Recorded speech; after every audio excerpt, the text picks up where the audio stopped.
I don't. Terrific. Okay. Well, thank you everybody for joining us today. It's nice to see everyone. This is our second COVID conversation where we're speaking with experts, epidemiologists in the field in different countries around the world, where we're going to be learning about what's happening with COVID and the research that's ongoing in various places. Today, we are very lucky to have our dear friend and colleague, Dr. Kelika Konda, join us. I have had the great pleasure of actually being able to see Kelika in action in her environment in Peru, where she is joining us from today.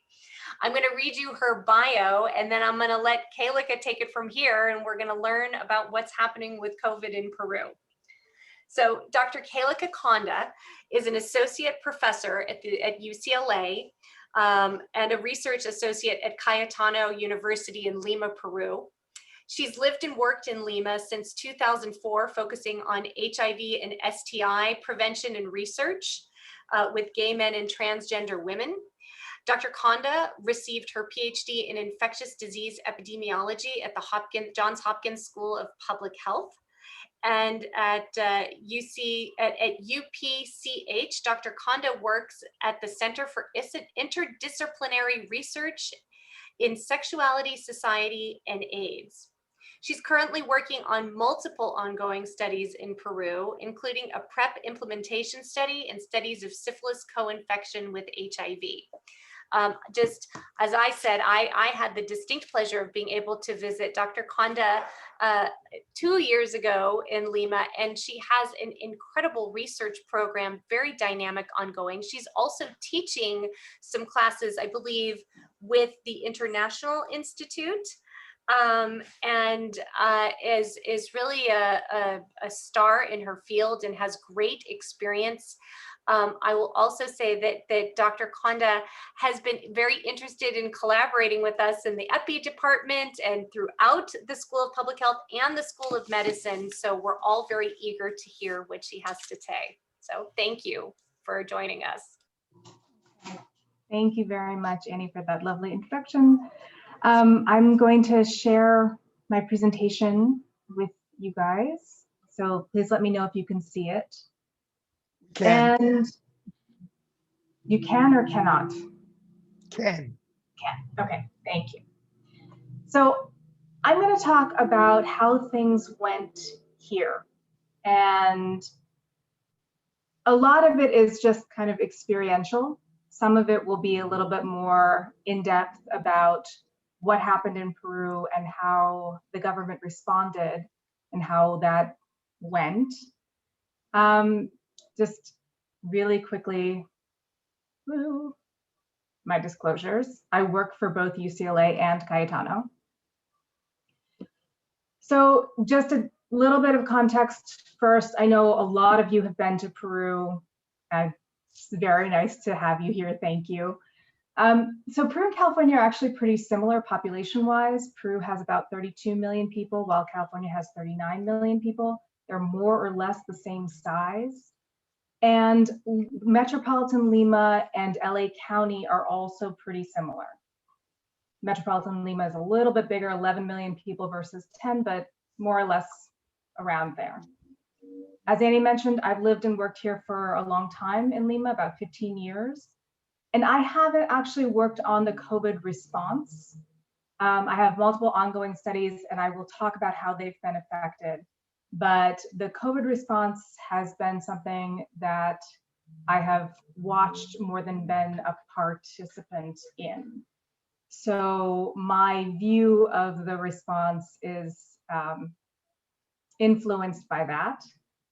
I will say my husband has been more involved, but how effective that's been is questionable.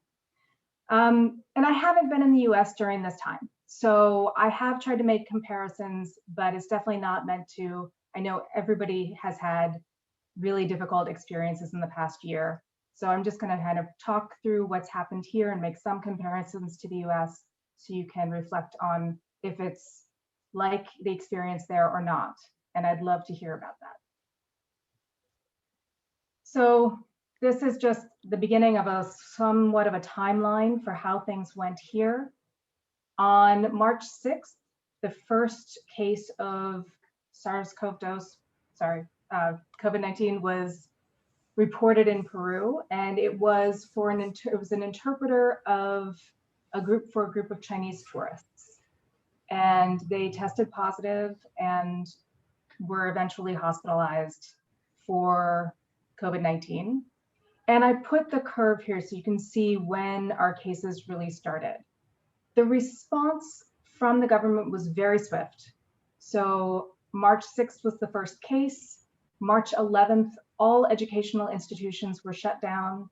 Travel was suspended from specific countries, and individuals coming from those countries would have to go through a 14-day quarantine. Then on March 16th, a full quarantine was established. And I'm going to talk a little bit about what that meant here, because everywhere has been a little bit different. What it meant for us in short terms was only essential workers could be outside. You could only circulate to procure goods. It was supposed to be one person per household. And all travel, both domestic and international, was suspended overnight. It was announced in a few hours, and it was very quick. There were, and John can attest to this, there were some flights that were allowed to bring people back from certain locations, but it was all very sudden and not necessarily wonderfully coordinated. We started having mask mandates in April. It was not at the beginning. And we all went through that, right? The learning process about how much this was going to be transmitted airborne and what that looked like. So everybody had to start wearing masks, and that was definitely something that people paid attention to. There wasn't a lot of pushback. There was really a lot of fear. Our full quarantine lasted until June 30th. Starting in May, we could start to go outside for 1 hour of exercise a day. Before that, that wasn't allowed. Again, you were only allowed out if you were going shopping or if you were an essential worker. Driving a private car for anything other than essential activities or emergencies restarted around August. And we're currently not in quarantine. We have a curfew that's been true the entire time, but we're restarting a semi-quarantine on January 31st. So when I say full quarantine, I really mean it. So children under the age of 14 were not allowed outside at all. The same was true for individuals over the age of 70. At the beginning, a curfew of 8 p.m. to 6 a.m. was established. So businesses could only work until 6 p.m. and they could start at 8 a.m. You couldn't have anybody going on, like there were no services outside of those hours. Curfew has changed so many times, it's impossible to track. I often have to ask, what's the curfew now? Because the times change depending on how open they want things to be. Until this past week, it was 11 p.m. to 4 a.m. Right now, it's 9 p.m. to 4 a.m. And if you had an emergency, definitely there are emergencies, that was understood, but you had to go out with a white flag. So literally walk with a white flag or drive with a white flag in your car to be able to show to military and police that you really needed to be out. And for the full quarantine that was from March to May, there was also no restaurants or food delivery. Markets and supermarkets were open, but other businesses that worked with food were really not considered to be essential. So they were closed.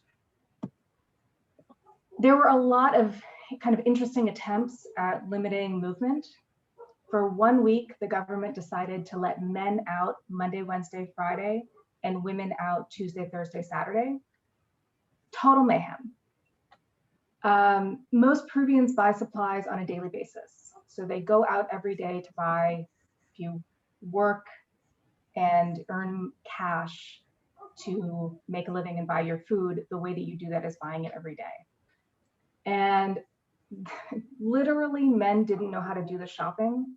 So this was, I went to the grocery store a couple of days after this was suspended. It only lasted a week. And the women at the grocery store just told me that the next day wives would just come back and return things. And that was at a grocery store. The market was a totally different set of chaos. And it also led to trans women being harassed by the police. They were later disciplined, but it was a problem. Trans women were supposed to be able to go out on the days that women were supposed to be able to go out. And it created an atmosphere of just more harassment than usual from the police.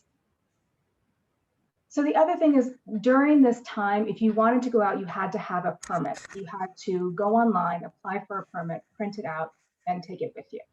It wasn't like, please stay at home.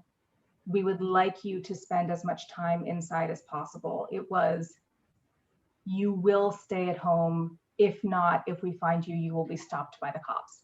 So I actually missed this picture. This is a picture of a man being arrested because he was out walking his dog, and the police considered that he was out too long. He was using it as an excuse to be outside.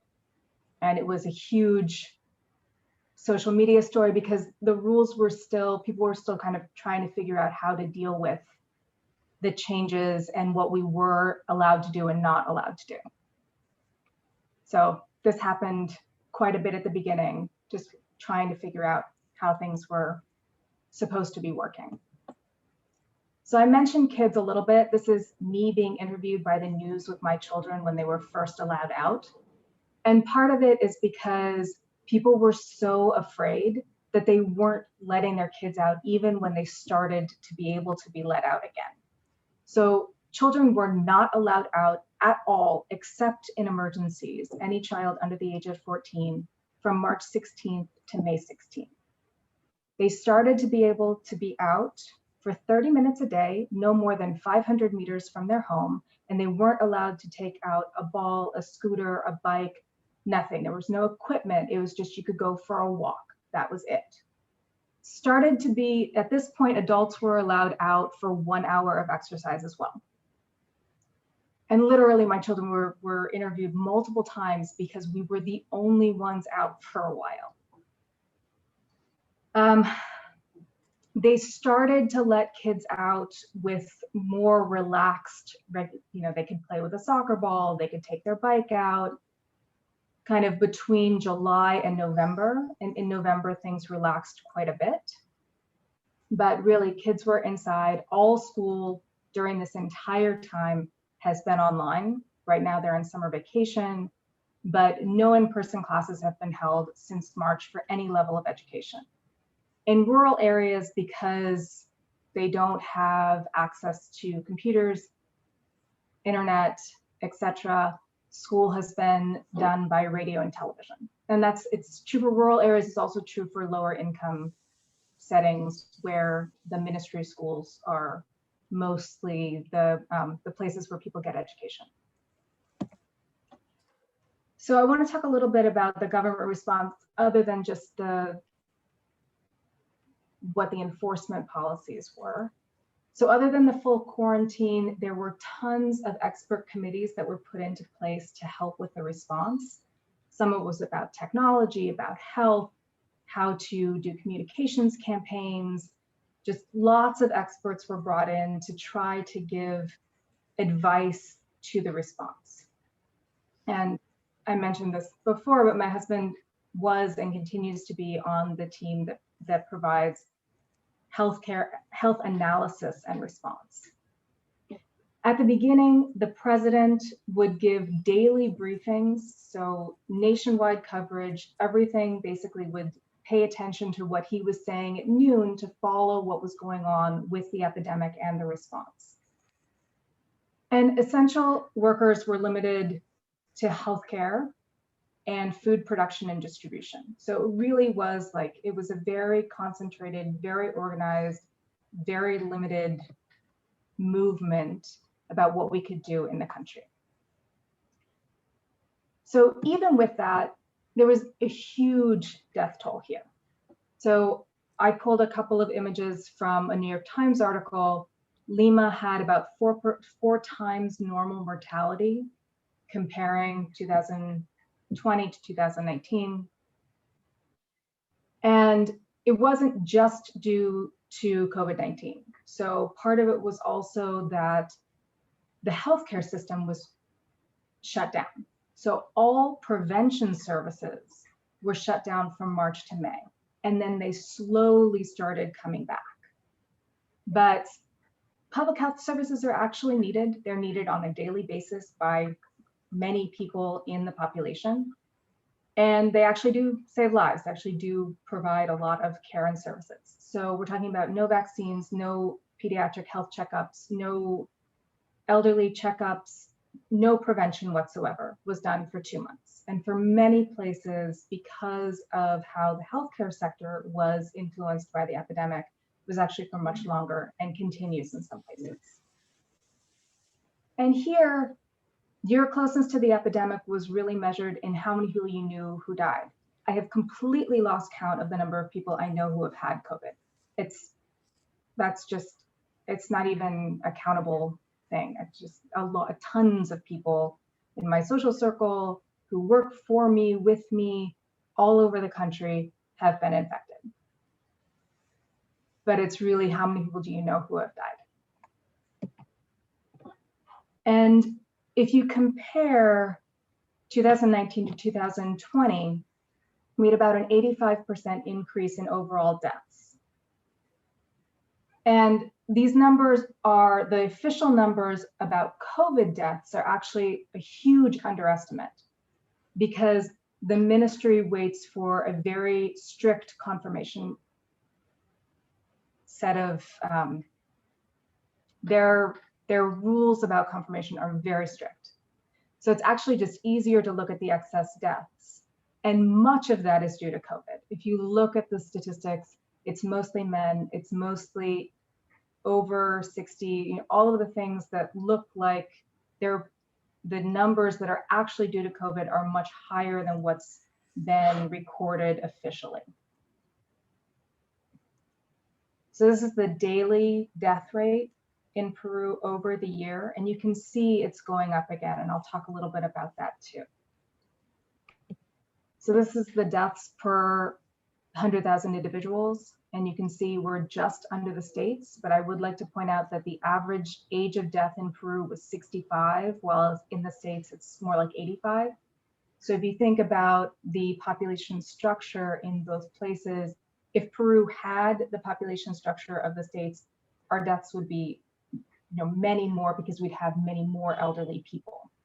Because we don't have as many elderly people, we are seeing a lot of death, but actually in younger individuals, and that's because of the poor healthcare system that exists here.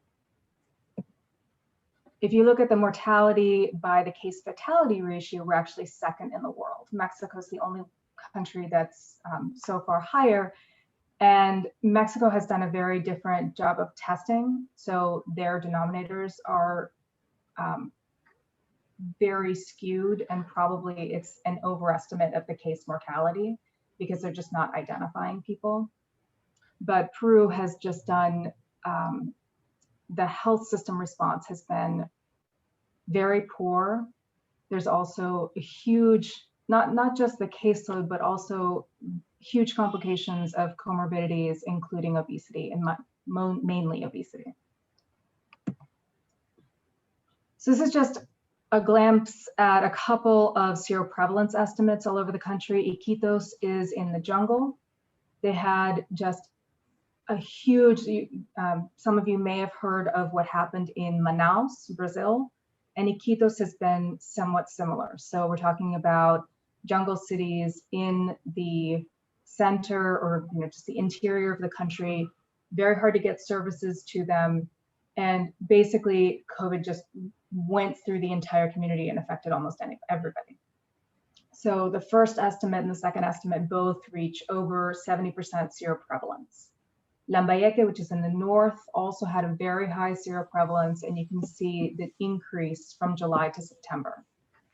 Lima has followed a pattern that's very much like what happened in New York.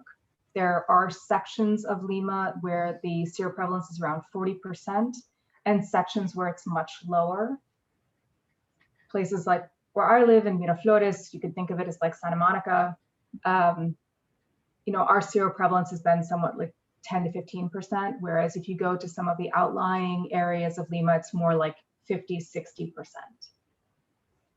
And then Cusco, so the highlands of Peru, where Cusco is, actually started out with very low level epidemics. There was a lot of discussion about whether or not altitude had some influence in people not being as susceptible. And essentially it was just that it hadn't entered yet. And when they did the second study in Cusco later on in September, in comparison to May, the seroprevalence rates are much, much higher. So what happened? We had a very quick, pretty decent, coordinated national level response, but still had this enormous toll on health and mortality. So why? So I want to talk a little bit about this. So we have an incredibly poor health system. The health system in Peru has always been underfunded. In 2019, the health system was actually, the funding increased quite substantially in 2019, and it was still only 2.3% of Peru's overall GDP. Just for context, the WHO recommends about 5% of GDP just to have a decent functioning health system. So we're starting out with a health system that does not have the funds to really take care of its population on a regular basis, much less with this huge pressure of an enormous epidemic on top of everything. There was also no contact tracing. So the first couple of cases had contact tracing, and then it overwhelmed the system so substantially that it was just thought, this can't be done. We're not going to do it. We're not going to try. There was just no contact tracing at all. So yes, contact tracing is not, nothing is a panacea in what we're going through, but some contact tracing might have been helpful, might have done something to limit spread, ask people to self-isolate in some additional capacity. But that was not part of what was what the health system response included. We also had an incredibly low number of ICU beds and ventilators. So Peru as a country had 100 ICU beds at the start of the epidemic. That's increased to 2,000.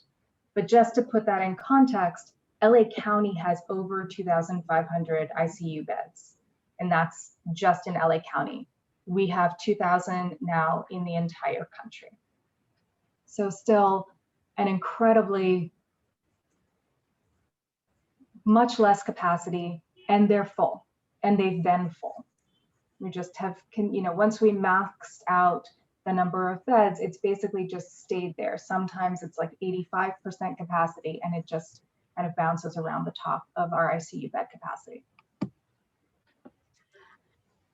There was also much more focus on a hospital-based response than infection prevention.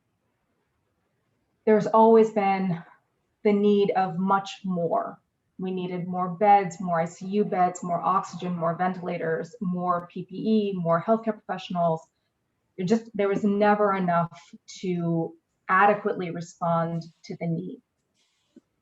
And then always some things are easier than others. It is much easier to purchase than it is to have an overall system, to have a system in place that's really strong and able to mount a response. And that's something that's never been true here. And then there were specific things like oxygen. So I mentioned how Iquitos was just ravaged by COVID-19. And part of what was happening is they had no oxygen production. Any oxygen that was needed had to be flown in from Lima. They finally got an oxygen production facility built, but basically towards the end of July, August, when much of the population had already been infected. And there were a tremendous amount of deaths in Iquitos. There just wasn't any oxygen. And all of this influenced the population. So this continues to happen. Everybody knows the health system is totally overwhelmed. They know the health system is totally overwhelmed in general. So they don't go in for care. It's better to try to get care on your own at home, because you don't have to go in and try to get into a system that probably doesn't have space for you anyway. But that means that people show up way too late for care. So people show up and they're really already in need of a ventilator, not being able to breathe. And at that point, it's much harder to get them to prevent deaths, essentially. So there's also a reliance on antibody testing instead of PCR or antigen testing. Molecular tests were essentially used for people who already had symptoms, and then rapid tests were used for other diagnostics. Instead, so rapid tests are decent for surveillance, but they're really not very good for diagnosis, especially when you have a disease that is really rapidly spread, and especially from people who are either asymptomatic or pre-symptomatic. So it just meant that a lot of people were not screened, or screened positive too late, or missed when they could have been caught. It just, the response and how testing was run was not great. And we're still seeing this. So from the government perspective, the easiest thing to do is just keep everybody at home. It's what they can do. They don't have a health system that can really respond in a robust way. So the easiest thing to do is to make us all stay in our houses, because that they can control. That's controlled by the police and military, versus a response that would be controlled by a robust prevention design. So essentially, the quarantine was supposed to provide all prevention that we needed. But many people live in neighborhoods like the picture at the bottom. Not everybody, but a lot of areas on outlying Lima look like this. This is where millions of people live. So you have really small, multi-generational homes. You also have, in kind of middle income areas, huge multifamily apartment buildings where, yes, they were in quarantine in the building, but everybody was together. People would hang out on the roof, children would play together in the hallways and the stairwells. They didn't have anywhere to go. And that led to a lot of internal, so yes, you were in your house, you weren't necessarily connecting with people outside, but within your home, if the infection got in, you could have everybody get infected. So there's also a huge informal economy. Something like 71% of workers work within the informal economy, not the formal economy. So we're talking about street vendors, market workers, day laborers, and they don't have any sort of safety net. So it's not like there's unemployment or workers' compensation or government programs that are providing what they need to feed their families. And that meant that even though you were told to stay at home, if you wanted to make money and you make money on a daily basis, you have to go out. There's no other option. So that led to a lot of people not really being able to stay in quarantine. And that meant that you still have this tension between people like me who can stay at home. I'm perfectly capable of doing my job from my computer in my home, completely safe. I can work via Zoom, it's fine. And people who live in poor areas, multi-generational homes, somebody's gonna have to go out and do something to get money and to get food. and that just leads to enormous disparities. All epidemics exacerbate existing disparities, and Latin America has always been a huge region full of disparities. And this is just another element of that, another piece of the just puzzle and experience of disparities, just very in your face and visible to everybody. So another issue here has been obesity. We have a huge problem with obesity in Peru, and something like the reports basically say that 85% of people who have died from COVID-19 are either overweight or obese. So I mentioned before the difference in the average age of death, and part of that has been also that our population is not as old as the United States. We have a much younger population, but the combination of comorbidity and a poor health system capacity has been sufficient to lead to substantial mortality. And it's also true that because there are so many, so our healthcare force is made up of a lot of people. The average age is about 55, 60, and most of them are overweight or obese as well. So many healthcare workers were sent home because they had a comorbidity. They were not told that they didn't need to come into work, and they continue not to work. So not only do you have an already poor health system, but you also have a health system where many people are being told that they don't need to come to work because they have comorbidities that put them at risk. So I know very well that this is true all over the world. It's not something that has been limited to Peru by any means. But of course, shutting down the economy for 2 months, the full quarantine had enormous consequences. The GDP in Peru in 2020 shrunk by about 20%, and it had been steadily growing since the end of terrorism in the 1990s. So it's an enormous blow to an economy that was recovering and just kind of getting better and more diverse, stronger year by year. And then we have industries that are lobbying to be open. So that's led to some very just nonsense policies. So for example, we're in the middle of summer.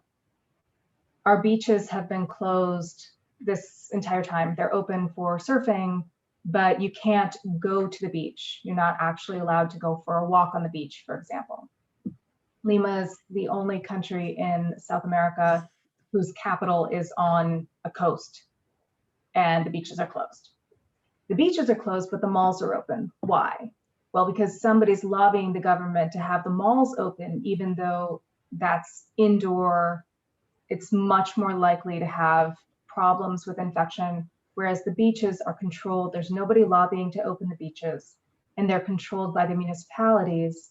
And each municipality doesn't want to spend the money on the police force necessary to have somebody at the beaches monitoring that there aren't too many people.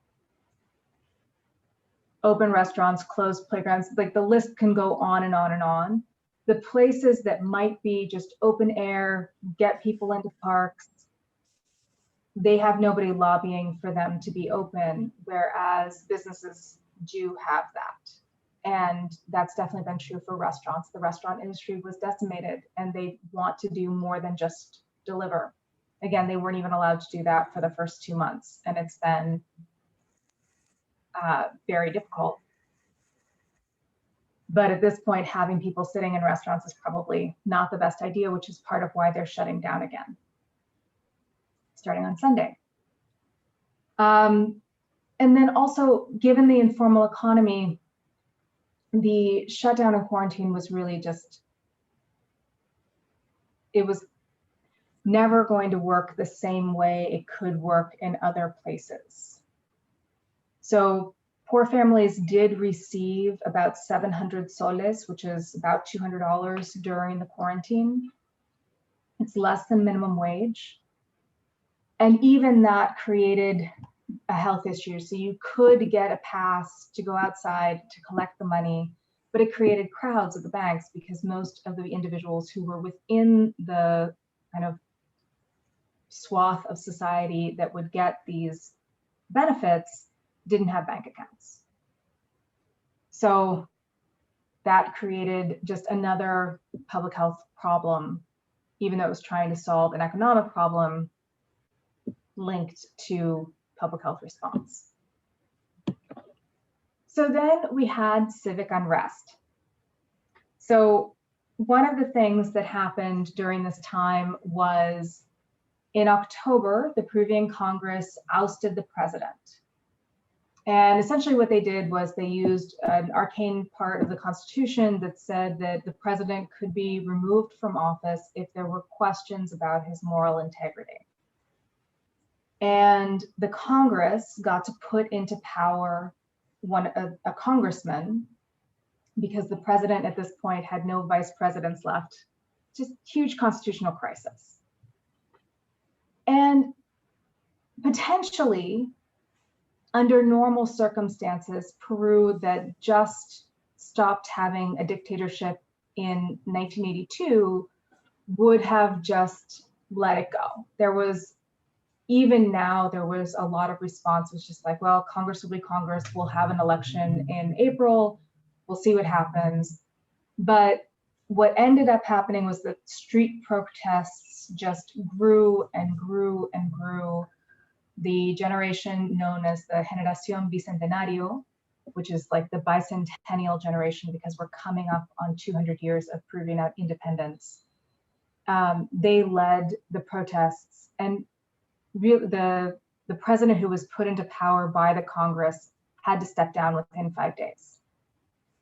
And they ended up choosing a new president from the congressman who did not vote to oust the president.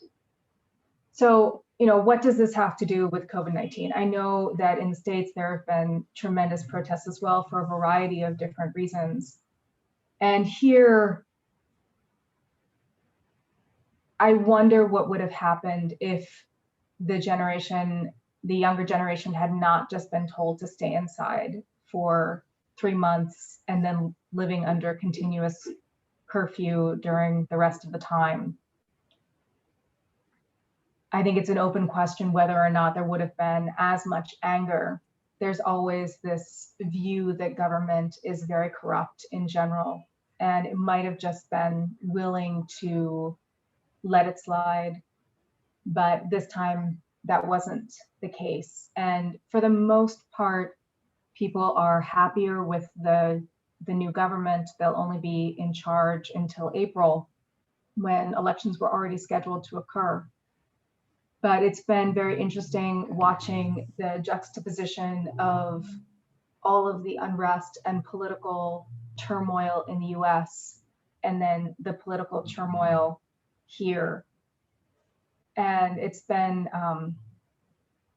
we haven't had an election in this interim, and this was definitely people going and protesting at Congress, outside of Congress, and trying to get in and trying to overturn what the government had done, but in a very different way than what was just seen at the US Capitol, and a very different set of protesters. And it ended up being that the younger generation was joined by pretty much everyone. And the level of just, I'm forgetting the word for this, amas de casa, just women, my age women going out and being part of the protests was pretty substantial. So it's just another consequence of how the experience of living through this huge epidemic and how it has influenced kind of all of the different pieces of life here. So I also wanted to talk just a little bit about how my studies have been influenced by this, just to point out. So I work in the prevention area, which is part of why I've been so incensed by the government just kind of shutting down prevention services. Most of our studies take place in Ministry of Health facilities. We mostly work in HIV and STI prevention services. And our sites were completely shut down from March to May. No services whatsoever on the prevention side. People could go and get HIV medication if they are living with HIV, but that's it. And then even after that, a lot of healthcare personnel was moved to COVID services, taking people out of other areas. So our services continue to be understaffed because a lot of people have been moved to the COVID response, which may make perfect sense, but it still leaves prevention services understaffed when there is need.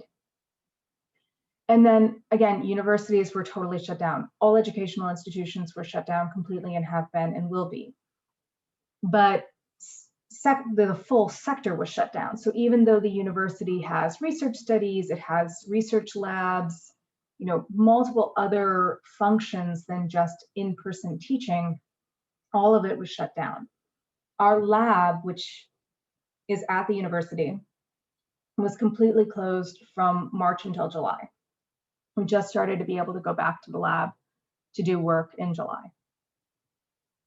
And we did try to ask about behavior and how people were coping with the medication that they needed and prevention services. And we do know that people decreased their sexual behavior for a little bit, kind of from March to mid-April, May, but then it picked up again. And definitely because, in our PrEP study, people just didn't have access to medication for 2 months. And in many places, much more than 2 months. We had a couple of services that opened back up in October. So they were closed from March to October. And everybody there who's on PrEP just couldn't get PrEP during that time. There's not like the level of flexibility to try to do well, let's do telemedicine, let's send you your prescription, we can do self-testing. It was basically just all or nothing. Either people can be able to come in or they can't. So what is the current situation? I showed the curve of deaths, and it is definitely rising again. So the image on the right here is what will be applied in terms of new quarantine and new restrictions from Sunday until February 14th. And this is true for the Lima region and Metropolitan Lima.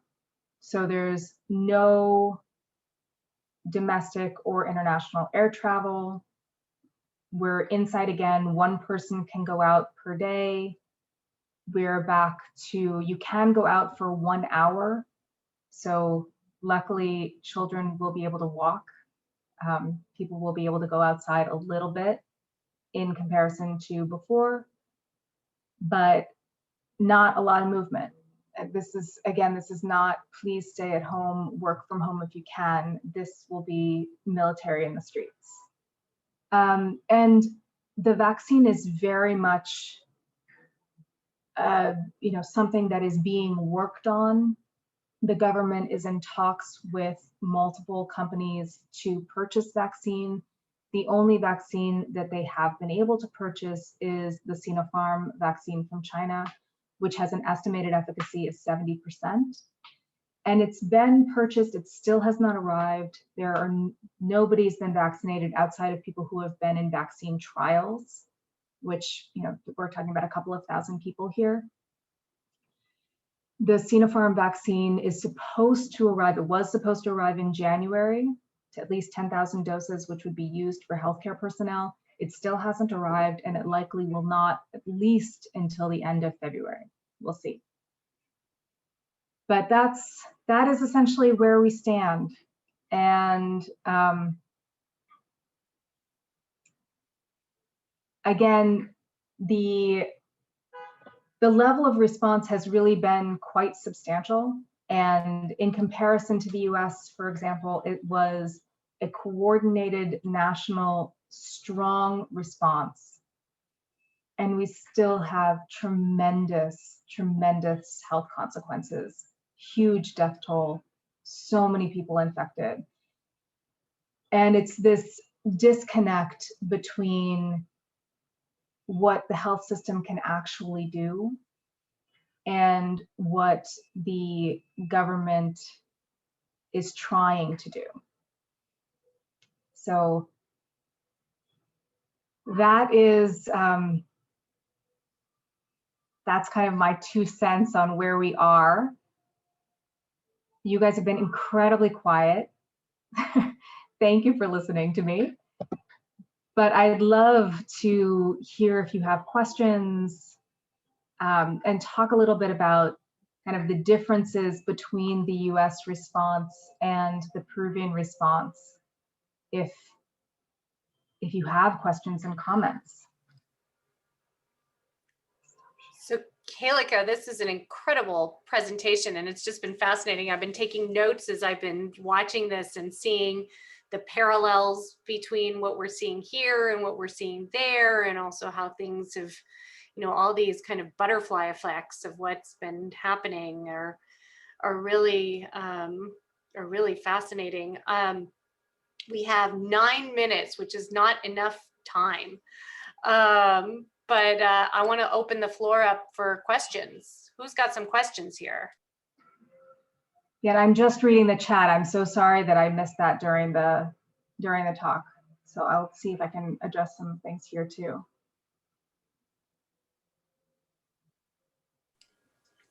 Any questions? Sure, I have a question. Oh, yeah. Go ahead, Roger. No, go ahead. So you mentioned that seroprevalence is like upwards of 70% in the Amazon, both in Peru and in Brazil. Yeah. I'm just wondering, like, is that what is that a function of? Or do you have ideas? Yeah, I mean,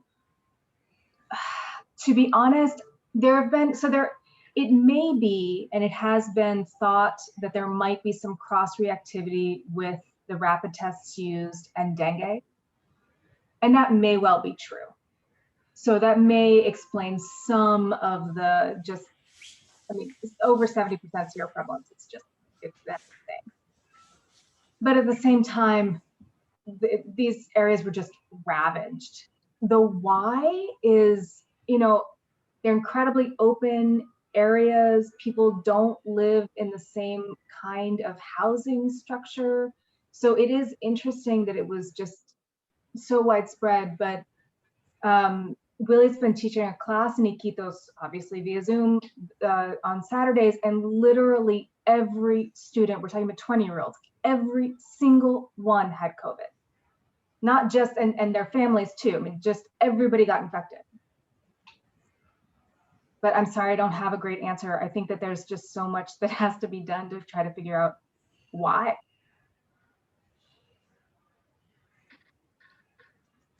Yeah, I was going to comment that I think your presentation is interesting because in many respects, the government did what was supposed to be done. I mean, they got people off the streets and they got them to wear masks and they got them to avoid crowding to the extent that it was possible given, you know, multiple housing and poverty and so forth.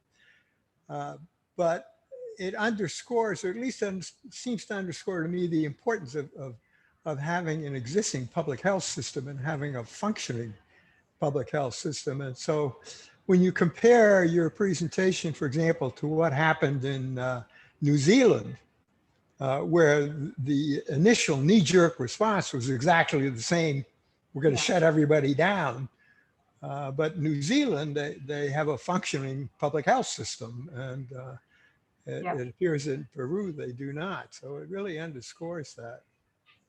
Right, a functioning public health system and a population that doesn't live in the same circumstances.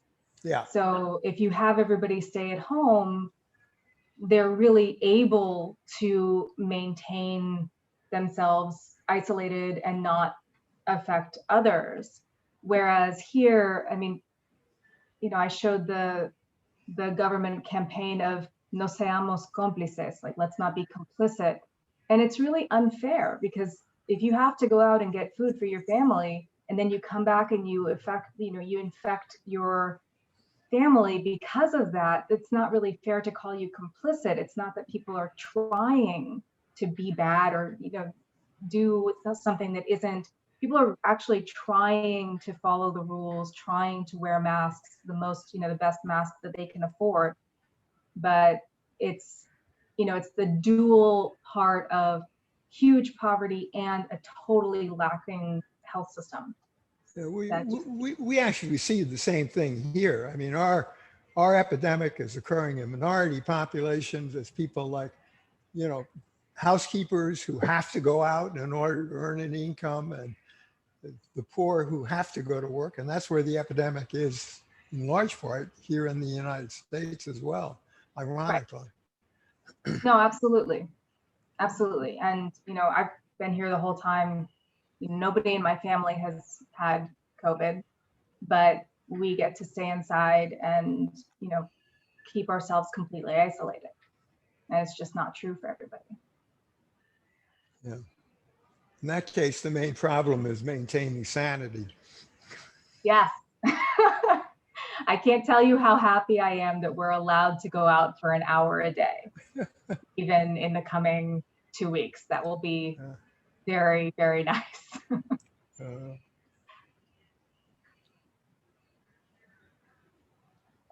Great talk, Dr. Konda. Really, really enjoyed it. And it's, you know, it's nice to draw the parallel of like my context of Peru and my time there, and kind of seeing and understanding the majority or the extent of the disparities within the systems. I'm curious, how does, or what will vaccine rollout look like? You know, is it going to be within those, just all the little clinics? Are there going to be sites built up? Just curious on that. Yeah, no, it's such a good question. And I don't think that there's enough planning going into it. And, you know, we definitely have vaccine hesitancy as well. And it's compounded by the fact that people know that there's the Pfizer and the Moderna vaccine that are 95% efficacious. And the only thing that the country can buy is the Chinese vaccine. There's, you know, everybody has like, whether or not it's just nonsensical xenophobia, there's still this like, oh, but it's the Chinese vaccine, we want the other one. But then if you look at the data, you know, there are different, they do have a plan in terms of who will get it first. So health workers, and then the elderly, and then on down. But when it will occur and how, those are things that remain in planning phases. So the when was supposed to be in January, definitely hasn't happened. It's the 28th, obviously nothing's getting in. Then it's like February, and it just keeps going on. And probably what will happen is that the vast majority of the population actually ends up being vaccinated somewhere around September, October.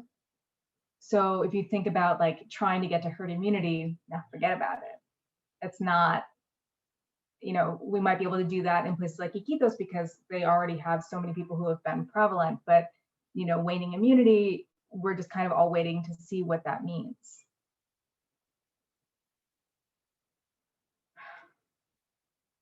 So, okay, Lisette asked a question about the Peruvian government and whether or not the decisions are informed by scientists. They are informed by scientists. So my husband is part of a group called Prospectiva, and what they do is they interpret all of this data that comes in on a daily basis about how cases are going, where there are hotspots, you know, what's going on, how movement of the population is working. They have cell phone data. They use all of this technology and tools and analysis at their disposal but whether or not they are listened to is a totally different thing. So the last basically month and a half, the Ministry of Health has been saying, we're going up again. It's another wave. You guys have to pay attention. We're going to have to shut things down. And the Ministry of the Economy has been saying, no, our economy can't handle it. We already shut down. It wasn't enough. We're not going to do it again. But then, there's this whole back and forth about, well, what can we do that would work? Where do we try to make decisions? What indicators do we use to try to open up or shut down? And it's not functioning enough. And there isn't enough kind of ability of government response to adequately be informed by the researchers that are sitting there. They're there. They're providing, totally decent information. My husband also has, he was in Annie's class when they got their PhD together. He also has a PhD from Hopkins, and so do several others that are working with him. But it's not enough because the government can't respond in the way that it really needs to. Kelika, Hi. this is really amazing. I have to leave, but I want to leave. If you have time and everybody else here wants to continue to ask questions, please keep this conversation going. I just have another call at 1. I'm so grateful for you giving this talk. I wish everybody could have seen it. We're going to post it because it's so interesting, so important. There's so many discussions to be had. So I want to thank you for doing this, and everybody keep talking because this is so important. As long as Kelika has time to talk, you take it because this is really great info. Thanks to everybody. And I'm going to get off now, but Kelika, we'll be in touch. We actually should be talking about some vaccine hesitancy stuff. Cindy's going to contact you. All right. Okay. Bye everybody. Bye. So I do have like 10-15 minutes before my next call if people want to stay on. Dolly asked about whether or not there was coordination between countries at the borders. Not so much, some, but not really. And I mean, some of the borders are actually very difficult. So the Brazil border is mostly the Amazon River, and it's a part of the country that's just very difficult to coordinate through. The north and south are a little bit easier, so coordinations with Ecuador, and essentially that part of Ecuador had a huge epidemic, and it was just a total mess. So you may have read about Guayaquil as well, and I mean, literally dead bodies in the streets, and just not a functional response, at least for the first couple of months. So there wasn't a whole lot that Ecuador had the ability to do either. The Chilean response has been a little bit different, but nevertheless, the coordinations between countries, I mean, really, people just shut things down. There wasn't any crossing unless it was absolutely needed. And I mean, there've been repatriation flights. That's why John is back in the States. I still have a suitcase, but that's that's about it. We started up with new flights a couple of months ago, and they're shut down again. So, the level, basically the main response was just to shut things down, and not really about coordination between countries or across borders. I don't know if anybody else has additional questions. I'll go again. Yeah. Have they done like any genetic analysis to kind of figure out where the dominant strains came from and like at what time they entered Peru? Good question. That's a really good question. Not that I have heard of, although I would be really surprised if they actually hadn't. I think I just haven't read that part of the literature. I'm sure someone has, but not that I know of.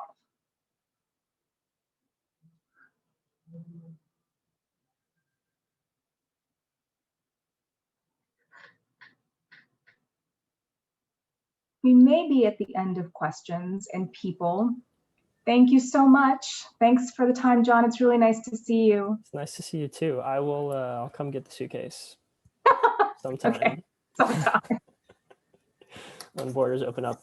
Actually, so just relating back to seroprevalence, Yeah. You know how I got like a bunch of dried blood spots Yeah. in Alto Amazonas? So we actually got IRB approval to test them for COVID, Oh, cool. which should be really Nice. interesting, right? Because it was That would like, be really interesting. March before it Right, really, right. like right before it exploded. Yeah. Yeah. So Cool. should be fun. Love to hear about those results when you get them. Yeah. Well, we're going to wait on the CDC for, I feel like it'll probably take them a year or so. So Probably. don't hold your breath. All right. Thank you so much. Yeah, thanks, Kelika. And then, yeah, like Annie mentioned, she and I will probably follow up with you because we're doing a bunch of vaccine hesitancy stuff right now. So we would love to see if there's room for collaboration there. So we'll follow up with you because I know you have something in a second. That sounds great. Yeah, I should go to my call. Yeah. Thank you for staying a little bit late. No, it's been a lot of fun. Thanks so much. Yeah. And hi, John. Good to see you. Hi, good to see you too, Cindy. Bye. Hi, everyone.